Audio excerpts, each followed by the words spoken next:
कश्मीरी पंडित के ताल्लुक से बड़े गम और आंसू बहाए जाते हैं, मगर 30 साल में एक ही आदमी को कोर्ट ने उसको सजा दी और विटनेस कौन था? कश्मीरी मुसलमान।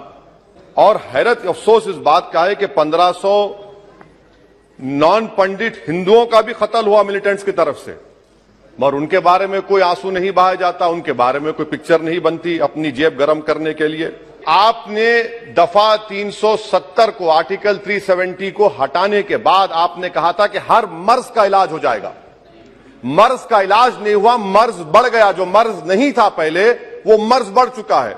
मैं आपके जरिए से मोहतरमा फाइनेंस मिनिस्टर साहिबा से जानना चाहूंगा कि इस ऐवान पर आप रख दें कि कितना एक पैसा इन्वेस्ट हुआ नहीं हुआ। एमओयू की बात मत करिए, कागजात तो बहुत निकलेंगे, मगर एमओयू नहीं बल्कि एक पैसा कितना आपने इन्वेस्ट कश्मीर में करवाया। सर, मैं अपनी बात का आगाज करने से पहले एक शेर पढ़ना चाहूंगा जिससे जम्मू कश्मीर की आवाम के उनके जज्बात और उनकी तकालीफ की अक्कासी इस ऐवान में हो सकेगी। शायर ने कहा कि आज वो कश्मीर है महकूम मजबूर और फकीर, कल जिसे अहले नजर कहते थे ईरान सगीर, सिनाए अफलाक से उठी है आहसोजनाक, मर्द हक होता है जब मरूब सुल्तान व अमीर, कह रहा है दास्तान बयादारी आयाम की, कोह के दामन में वो गम खाने दे खाने पीर। और किसी और जगह पर एक शायर ने अच्छा कहा कि घात में सयाद पहलू में है खटकता तीर का, एक पहलू ये भी है कश्मीर की तस्वीर का। सर, मैं यहां पर ये बात साफ और वाज़ेह तौर पर कहना चाहूंगा कि आरटीआई के एप्लीकेशन में यह कहा गया जवाब में कि 30 साल में 1724 मिलिटेंट्स को हुकूमत और फौज ने, पुलिस ने उनको मारा, मिलिटेंट्स को, या उनकी मौत हुई, जिसमें से सिर्फ 89 कश्मीरी पंडित का कत्ल हुआ। और सर, हैरत की बात यह है कि कश्मीरी पंडित के ताल्लुक से बड़े गम और आंसू बहाए जाते हैं, मगर 30 साल में एक ही आदमी को कोर्ट ने उसको सजा दी और विटनेस कौन था? कश्मीरी मुसलमान, हरदनाथ वंचू के कत्ल के केस में। मैं सरकार से मुतालबा करता हूं कि एक आजादना कमीशन को फौरन बनाया जाए ताकि सच्चाई और हकीकत सामने आ जाए, दूध का दूध और पानी का पानी हो जाए। और हैरत अफसोस इस बात का है कि 1500 नॉन पंडित हिंदुओं का भी कत्ल हुआ मिलिटेंट्स की तरफ से, मगर उनके बारे में कोई आंसू नहीं बहाया जाता, उनके बारे में कोई पिक्चर नहीं बनती अपनी जेब गर्म करने के लिए। सर, दूसरी बात यह है कि जो बात यहां पर सरकार की तरफ से कही गई कि जो डिलिमिटेशन हुआ, असेंबली और पार्लिमानी हलकों की जो हदबंदी की गई, वो बड़ा ही साफ सुथरे तरीके से किया गया।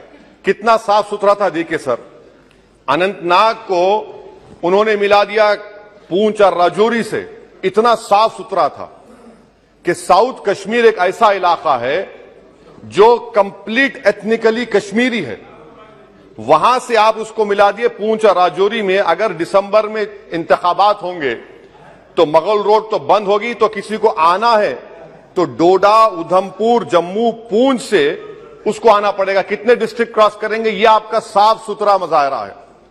तीसरी बात यह है कि सर, मैं मोहतरमा फाइनेंस मिनिस्टर साहिबा जब जवाब देंगे, वो उस ऐवान के जरिए पूरे मुल्क को बता दें कि आपने दफा 370 को, आर्टिकल 370 को हटाने के बाद आपने कहा था कि हर मर्ज का इलाज हो जाएगा।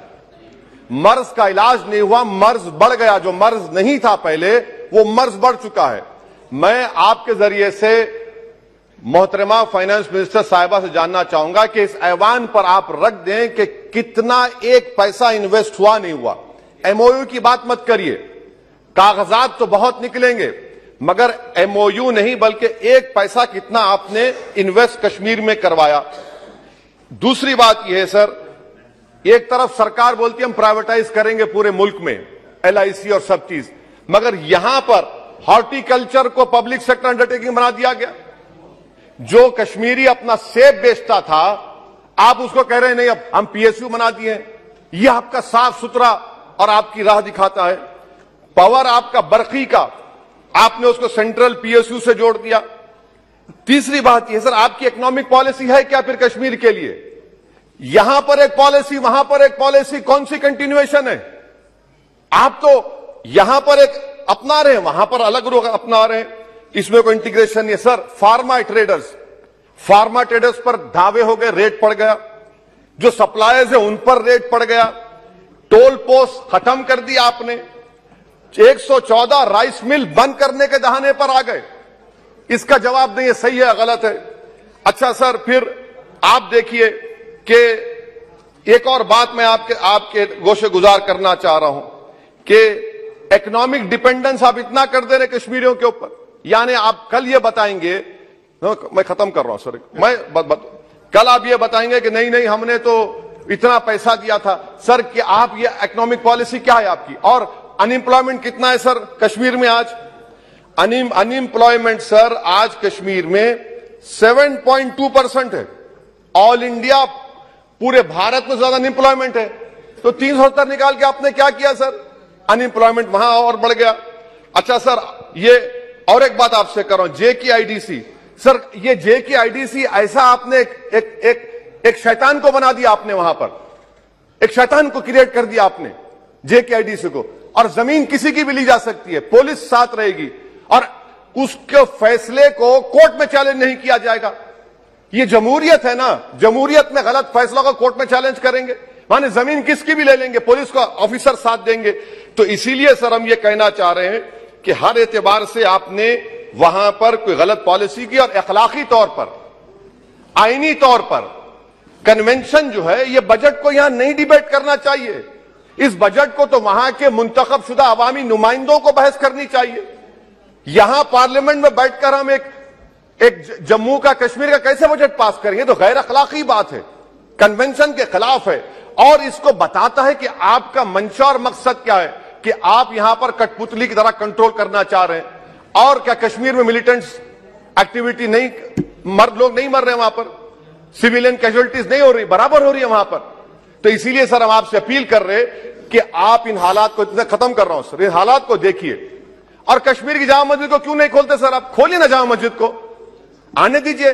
आपने जर्नलिस्ट फहाद शाह को पकड़ लिया, क्यों पकड़ा आपने? एक नहीं दो यूएपीए केसेस लगा दिए।